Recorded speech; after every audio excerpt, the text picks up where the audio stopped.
Allons-y maintenant avec deux autres exemples d'application de la relation de Pythagore.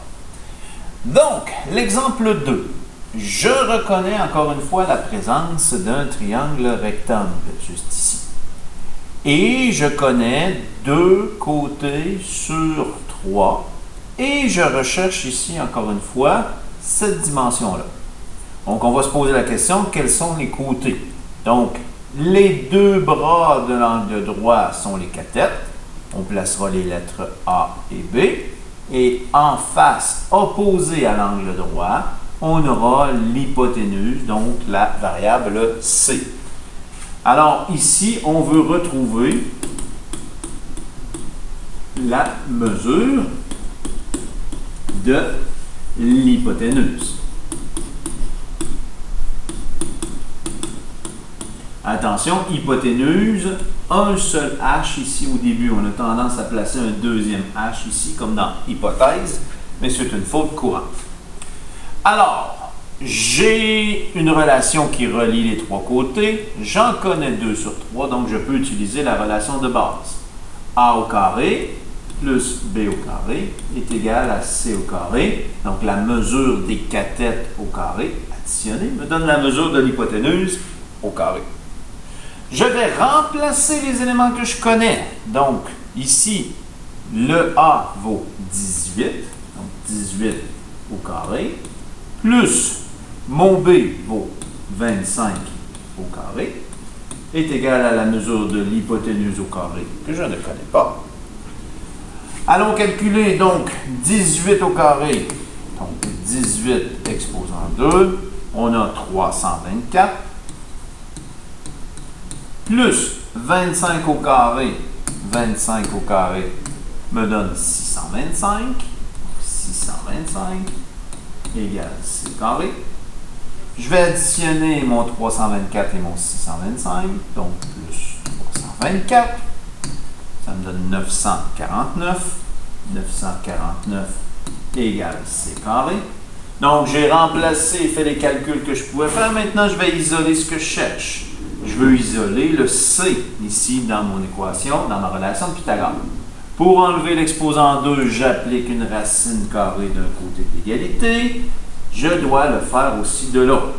Ça va me permettre d'éliminer ici mon exposant 2. Donc, racine carrée et exposant 2 s'annulent. Tchou, tchou! Giant laser. Et je vais aller calculer la racine carrée de 949. Donc, racine carrée. Je vais utiliser la fonction answer ici que j'ai sur ma calculatrice pour ne pas avoir à réécrire la dernière réponse. Donc, racine carrée de 949, 30,81 lorsque j'arrondis à peu près à 2 chiffres après la virgule. Si je préfère réécrire, racine carrée de 949, c'est la même chose. Donc ici, on a un nombre qu'on appelle un nombre irrationnel. On en parlera un petit peu plus tard. Mais dans nos calculs, on se contentera de garder 2 chiffres après la virgule. Donc, arrondir au centième. Ce qui fait qu'on a 30,81. Donc, 30,81 qui est environ égal à C. J'utilise le symbole environ ici parce que j'ai fait un arrondissement. Donc, C est environ 30,81 et ce sont des mètres ici, les unités. 0,81 parce que quand je regarde ici, c'est un 5, donc la norme d'arrondissement veut que j'augmente ici de 1 la position des centièmes. Voilà. Exemple 3 maintenant. Encore une fois, donc mon œil s'attarde, j'ai un triangle rectangle. Je connais 2 côtés sur 3. Sauf que cette fois-ci, on ne parle pas de l'hypoténuse, comme inconnu, mais plutôt une cathète. Donc, en face de l'angle droit, c'est l'hypoténuse, mais j'ai une cathète qui est inconnue. Si je place A ici et B là, ça n'a pas d'importance. Hein? Je vous rappelle, la position des lettres A et B peuvent être inversées. Ben, ici, on cherche la mesure d'une cathète. Donc ici, on veut retrouver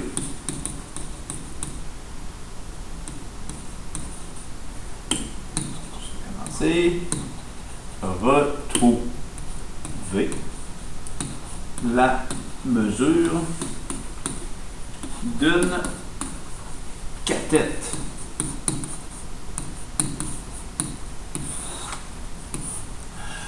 La procédure sera la même. J'écris mon équation qui relie les trois côtés d'un triangle rectangle. Donc, A au carré plus B au carré égale C au carré. Je remplace ce que je connais. Je connais le A qui vaut 5. La mesure de la première cathète, 5 au carré. Plus mon B, ici, au carré, qui est inconnu, est égal à la valeur de C, qui vaut 13 au carré.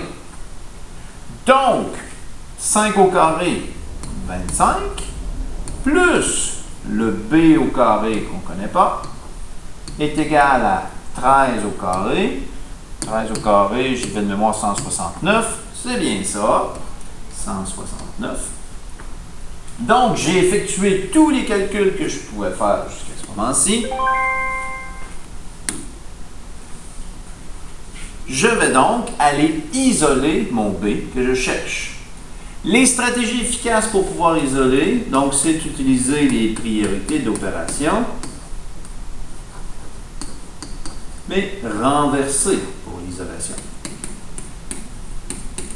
Donc, je repère ma variable, le B, et j'enlève ce qui est additionné ou soustrait à ma variable en premier. Donc, est-ce qu'il y a quelque chose qui est additionné ou soustrait à ma variable? Oui, le 25. Donc, je vais vouloir me débarrasser du 25 ici. L'opération inverse d'additionner 25, ce sera de faire moins 25. Si je le fais d'un côté, je dois le faire de l'autre côté de l'égalité, la même opération de chaque côté de l'égalité. Donc, positif 25 plus moins 25, donc ça s'annule, mes 25 s'annulent ici. Il me reste donc B au carré ici, égale 169 moins 25, qui me fait 144. Donc, je repère ma variable, j'enlève ce qui est additionné sous stress, c'est déjà fait. J'enlève ce qui multiplie ou divise ma variable. Présentement, le coefficient sous-entendu devant le B est 1. Je n'ai pas besoin d'annuler quoi que ce soit. À la fin, ici, je vais me débarrasser de mon exposant. Donc, l'exposant 2, je vais pouvoir m'en débarrasser. Le contraire, l'opération inverse d'exposant 2, racine carrée. Si je le fais d'un côté, je dois le faire de l'autre. Ça me permet d'éliminer mon exposant 2 et ma racine carrée. Tchou, tchou, avec mon giant laser. Et donc, j'ai B égale racine carrée de 144. Bon, si on s'en rappelle pas par cœur, on va aller le faire. Ça me donne le fameux 12. Donc, 12, ici un nombre entier, un nombre exact. Donc, on n'aura pas besoin de modifier l'égalité. Et mes unités, on parle de 12 mètres pour ce triangle. Donc, la dimension manquante était de 12 mètres pour ma cathète. En termes de validation, on peut toujours vérifier à la fin. L'hypoténuse doit être le plus grand côté. Donc, 13. Ma cathète à 12. On est sûr qu'on est en bas de l'hypoténuse. C'est déjà une bonne façon de valider. Si jamais on arrivait à une valeur plus grande que l'hypoténuse, on pourrait se poser des questions sur nos stratégies ici qu'on a mis en place. Donc, prendre la peine de vérifier à la fin si ma réponse a de l'allure, considérant que les cathètes sont toujours plus petites que l'hypoténuse, et inversement. Si je reviens sur l'exemple précédent, j'obtiens une hypoténuse de 30,81, c'est au-dessus de 25 et au-dessus de 18, donc ça a bien de l'allure. C'est raisonnable. Si on était arrivé à une dimension en bas de 25, on peut se poser des questions sur nos calculs précédents. Voilà pour l'exemple 2 et 3 de votre cahier de notes.